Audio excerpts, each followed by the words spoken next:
Welcome to the Boat Buyer's Secret Weapon series. I am your host, Captain Matt, and today we're going to talk about boat insurance basic, the 5 insider secrets to the best and cheapest boat insurance. I interviewed the president of a marine insurance company, and these were the pieces that he shared that were the keys to getting the best coverage at the cheapest price on your boat insurance. So I'm excited to get into this today. We're going to talk about coverages. We're going to talk about shopping. We're going to talk about how the insurance industry works. So stick around. It's going to be a great video. We're also brought to you by, as always, Boat Buyer's Secret Weapon Toolkit. The Boat Buyer's Secret Weapon Boat Buyer's Toolkit is designed to help every boat buyer, a new, used, doesn't matter what type of boat what your budget is. It's designed to ensure you find the right boat at the best price. There are checklists that will help you go through the inspection process, help you determine what's the right style of boat for you, how to do a demo the proper way, with a checklist there as well, so you don't miss anything. You don't miss something that if you would have just done this maneuver, if you would have just checked this little thing, you could avoid making a mistake on both new and used boats. There's also an option to ensure that you get the absolute lowest price on your boat. You go to boatbuyerssecretweapon.com, you go to the toolkit section, you can request that for free, and you'll get all of the details. So let's go ahead and get started. So let's start with, there are 5 areas of coverage that you want to make sure that you have, because here is what makes insurance the most expensive is when you have a need, it doesn't have the coverage that you thought you had, that you hoped you had, or you wish you had had. This is a situation. I had a client years and years ago that bought a brand new low $40,000 pontoon, tri-toon from me, and they took the boat on their very first vacation. The first week they had it, took the boat day one before they even put the boat in the water. A drunk driver slammed into the back end of it on a trailer as it sat at their vacation rental and totaled their brand new boat. Now, they had, because they didn't take my advice and they got their insurance through another company, I believe it was their homeowners coverage, they had a book value policy.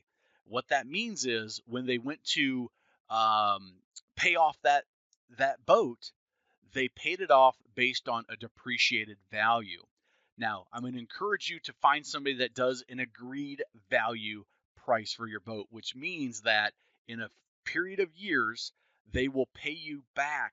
If there is a catastrophe, a total situation, they will pay you the full value of what you paid for that boat. That's an agreed value. And over time, that may tear down, but there's an agreed value. It is not based on a depreciated value. So you want to ask the question, if there's a claim, how will you value my boat, my trailer, my motor? What value are you going to put towards that, and how will I be paid off if there's an unfortunate situation? And nobody plans on something happening to them. In the situation with the family I'm talking about, Ashley and Herb, they had, not only did they lose their boat for the whole vacation, they didn't have it, but their first boat that had only been out on twice was now totaled. Fortunately, we made them right on their next boat, and tried to do the best we could to avoid that gap in their coverage on their insurance. So agreed value versus book value. Next is parts and labor rate. What will they pay if you do have an issue? Let's say you hit an underwater obstruction and you tear up your drive, or you have some damage. Your bilge pump stops working, and you have some water gather in your engine compartment, and you have some issues there. There's a storm and a tree drops on your boat, and something needs to be repaired. Well, if there's a claim, how much will they pay the shop to fix it? So there is every marine mechanic has a shop rate. They have an hourly rate that they charge in most situations. And when it comes to something like an issue and a claim for insurance, that's typically going to be done via an hourly rate, because it's not a set we're changing the oil and gear lube and impeller, which they may have a flat rate for. But this is a, hey, we don't know what the issues are, so there's going to be an hourly rate charged. Some insurance companies, especially ones that aren't marine specific, will say, well, we're going to say that the hourly rate should be this because they're more used to auto mechanics, which there's more of them, they're more plentiful, there's less um, specific knowledge. Every engine manufacturer in the marine world has their own computers, has their own systems, their own parts, their own tools sometimes that are needed. In the auto world, hey, almost everything has a universal computer hookup that, as long as you got the right program, you can access that, whether it's a Ford or a Chevy. Well, that's not the case with a Mercury or an Evinrude or a Yamaha. They all are different. So that shop rate that they pay may be much less than what your shop rate is in the place that you would like to take it, your preferred marine mechanic. Okay. So how much will they pay? And then who chooses the shop? Do they let you select the shop and pay their rate, knowing that it's their posted shop rate? So they're not doing any funny business, but who gets to choose the shop and how much will they pay that shop? The same thing for parts. Will they allow you to get OEM parts, original manufacturer parts? Are they going to require you to get the cheaper parts available, which may not be the most reliable, may not be the most long lasting, most durable, because they don't understand that the marine environment is much harsher, much more difficult than other environments that they are involved in, and they may go for the cheap parts. So parts and labor rate. How does that work? How will they pay it? Don't just get a quote and look at the dollar amount. Oh, this one's 500, that one's 400. I'll take the 400. Maybe that $500 premium is actually going to be cheaper in the long run if you do have an issue. Now, on the flip side, most marine insurance companies will actually have very competitive, if not more competitive, rates. And I've seen situations where, based on the boat, based on the operator, based on where it was being stored, that the marine insurance company not only had better coverage, paid the agreed rate, did the market labor rates, allowed OEM parts to be installed, and it was still cheaper than others that didn't have that same coverage. So make sure you're asked these questions. Salvage coverage. If your boat sinks, who will pay to clean it up? If your boat sinks, there's more to it than just getting the boat out of the water. In some areas, there's environmental cleanup costs that can be up to $10,000 or more, especially if you're at the coast.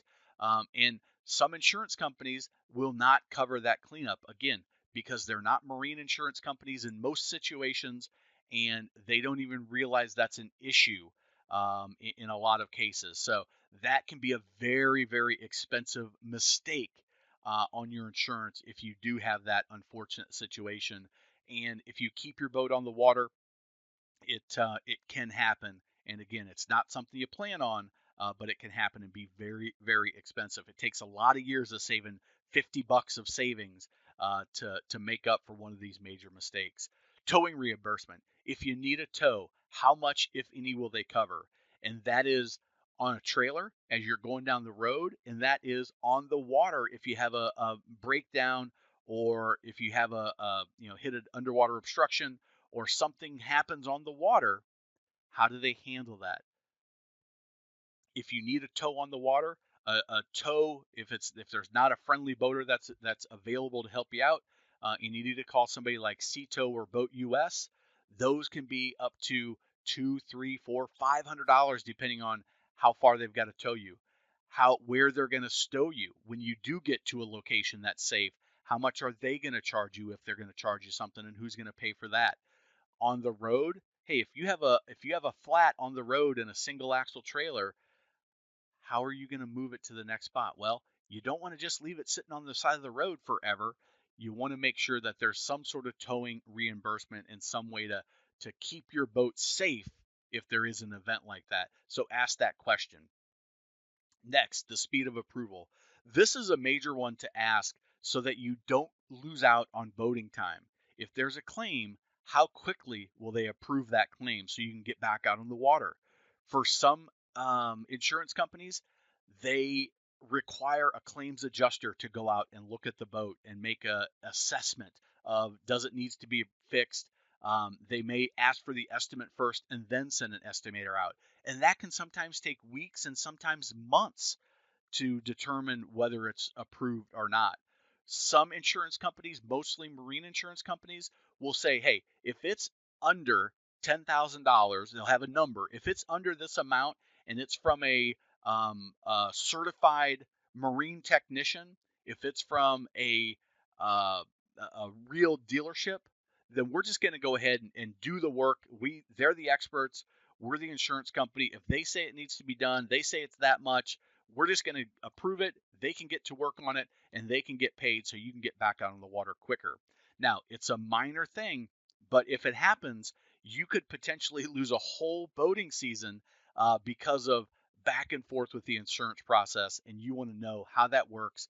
And likely, I would encourage you to go with the company that has everything else and a reasonable amount for a quick approval process, because they know that the boating lifestyle and the boating season is short.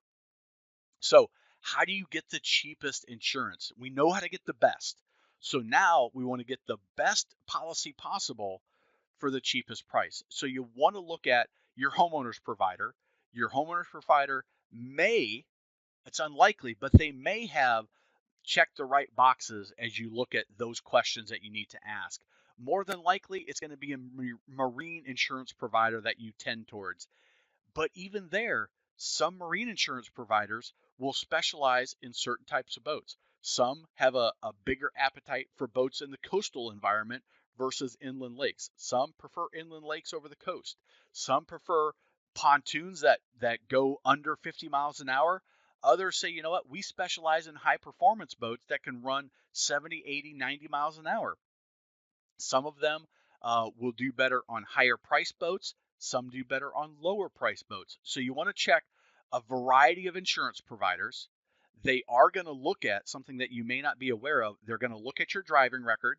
If you have any DUIs or if you have major speeding tickets or other violations, you may pay a higher rate, a higher premium on your insurance, depending on the area that you live, if you're in a hurricane zone or not, if you store your boat on the water or on the trailer. They'll have different ways that they look at the risk there. And they're also going to look at the price of the boat, the type of the boat, and how fast the boat goes. So all of those areas are going to impact your insurance premium. You want to provide accurate information when you're looking for quotes, and then choose the one that gives you the best coverage at the best possible price. Again, we talked about getting multiple quotes and leaning towards the marine insurance providers. They are typically, versus going with your Allstate or State Farm, a marine insurance provider is typically going to have the best coverage. And like I said before, likely the most competitive rates as well. Not always, but likely they're going to have highly competitive rates. So check several quotes, check several providers to make sure that you're getting the best coverage that is the cheapest. There's no reason to overpay, but you don't want to save $50 and get caught with the major headache, roadblock, frustration that comes up if you do happen to have a claim. And in the boating world, they certainly can happen, and you want to be prepared for that and get the right coverage. The right coverage is key, and then getting the best price. So you can go to boatbuyerssecretweapon.com. There's a link if you're watching this video in the comment section that you can go and request a quote from different marine insurance providers. Find the best one for you. I'm not going to recommend a specific one, but you can find the one that makes the most sense for you and get that ready when when you're ready to take delivery of your boat or buy your boat. So, as always, we're brought to you by Boat Buyer's Secret Weapon, Boat Buyer's Toolkit. You can claim your free copy right now at boatbuyerssecretweapon.com. There are several options to choose from to click that button and just put your information in. That is going to give you a wealth of value. The toolkit is going to have inspection checklists, demo checklists, tools to get the best insurance and the best financing if you're financing a portion of your boat. It's going to help you avoid any major mistakes. And it is a free download. When you get your toolkit, you'll also be given the opportunity to find out how to make sure you pay the least amount for your boat to get the absolute best price on the right boat for you and your family. That's available there. So I encourage you to take advantage of that. It will give you hundreds, likely thousands, and maybe even tens of thousands of dollars of savings. So you can grab that at boatbuyerssecretweapon.com. After you get your toolkit, you'll be given more information. Thanks a lot. And remember, life truly is better on a boat.